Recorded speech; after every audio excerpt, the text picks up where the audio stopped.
სოფლიო კულტურული მემკვიდრეობის საინფორმაციო ბანკში ქართული ძეგლებიც განთავსდება. ამისათვის სპეციალისტები ძეგლების ლაზერულ სკანირებას იწყებენ. ეს აუცილებელი პროცედურა იმისათვის, რომ მასალები მსოფლიო მნიშვნელობის ძეგლების გვერდით საიარკის ელექტრონულ სივრცეში მოხვდეს.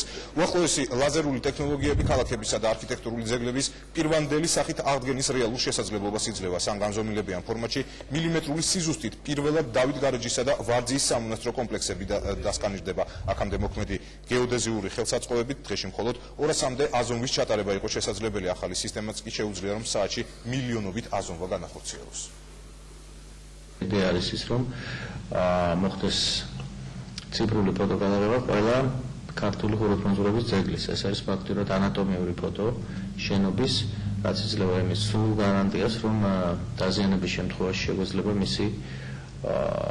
მისთვის პირვანდელი სახის ყველანაირი შეცდომისგან გარეშე დაზღვეულად აღდგენა. ეს არის ультра თანამედროვე მეთოდი დოკუმენტირების, ეს არ არის მხოლოდ ტექნიკური მხარე, ეს არის სრული დოკუმენტირება, რომელიც შეიძლება გამოადგეს ყველას და ეს არის მილიმეტრების სიზუსტით და დავით გარეჯის რესტავრირებული კომპლექსები იმდენად იძლევა საშუალებას, რომ ჩვენ სოფლიოს წინაშე წავდგეთ, რომ გადავწყვიტეთ დავით გარეჯის კომპლექსი იყოს პირველი ლავრის მონასტრის სახით, რომელიც განთავსდება ქართული ძეგლების სიაში ამ დიდ თანავარსკვლავედში. ქართული პარტია